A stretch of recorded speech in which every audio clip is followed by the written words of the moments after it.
ఖచ్చితంగా. విజయ్ చంద్రిక ఏదైతే ఈరోజు లాహోర్‌లో ఈ యొక్క డ్రోన్ వ్యవస్థ, అదేవిధంగా ఈ యొక్క మిసైల్‌కి సంబంధించినటువంటి ఆ వ్యవస్థను గూడా కూల్చేసాం. అదంతా గూడా చైనా టెక్నాలజీతోనే వాళ్ళు ఏర్పాటు చేశారు.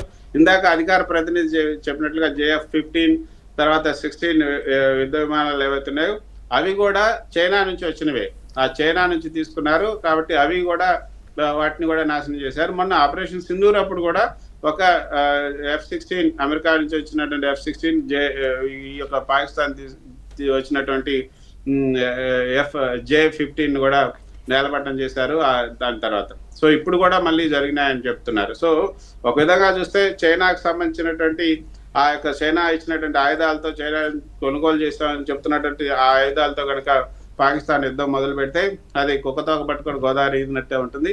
కాబట్టి దానికి వాళ్ళు కేవలం ఏదో అంటే జనాలకు చెప్పుకోవడం కోసం ఏదో మేము కూడా దాడులు చేసాం, దాడులు చేసాం, పాకిస్తాన్లో వాళ్ళు ఒక చెప్పుకొని తిరగటానికి, ప్రజలు వాళ్ళని నమ్మటానికి చేస్తున్నటువంటి ఒక దాడులుగా మనం చూడాలి.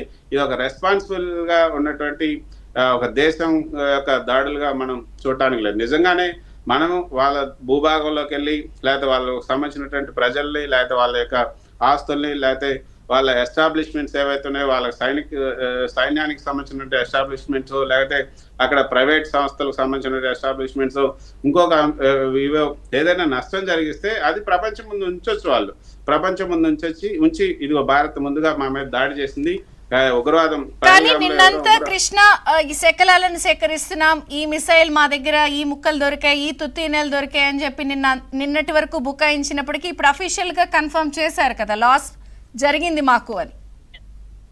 ఖచ్చితంగా అది లాస్ జరిగినట్లుగా నిన్న కూడా మనం చూస్తే అక్కడ ఏదైతే ఆ ఫోటోలు కూడా విడుదల చేశారు. అక్కడ మసీదులు కూలిపోయినటువంటి ఫోటోలు, తర్వాత అక్కడ చనిపోయినటువంటి వారికి కూడా అధికారికంగానే లాంఛనాలు చేశారు. అక్కడ సైనిక అధికారులు కూడా ఆ యొక్క అంత్యక్రియల్లో పాల్గొన్నారు. అంటే వాళ్ళు నష్టం జరిగిందని చెప్తున్నారు కానీ ఎంత నష్టం జరిగింది, ఎవరు చనిపోయారు, ఆ చనిపోయిన వారిలో ఎవరైనా ముఖ్యమైనటువంటి నేతలు ఈ జైష్ ఈ మహమ్మద్ కానీ లేకపోతే లష్కరే తోయిబా మిగతా ఈ యొక్క హిజ్బుల్ ముజాహిద్దీన్ ఈ సంస్థలకు సంబంధించినటువంటి వాళ్ళు ఎవరు ఉన్నారా అన్నది మాత్రం ఇంకా వివరాలు మాత్రం బయట పెట్టలేదు. చనిపోయారు, పెద్ద ఎత్తున మహిళలు ఉన్నారు, వృద్ధులు ఉన్నారు, పిల్లలు ఉన్నారు అన్న ఒక ప్రకటన అయితే చేస్తున్నారు. కాకపోతే ఇది మాత్రం మనం ఒక విధంగా ఇది చూడాల్సిన ఏ విధంగా చూడాలి అంటే విజయ్ చంద్రిక ఇప్పుడు మాత్రం యుద్ధం అయితే ఒక అంటే ఇరు దేశాల మధ్య యుద్ధం అయితే ప్రారంభమైంది.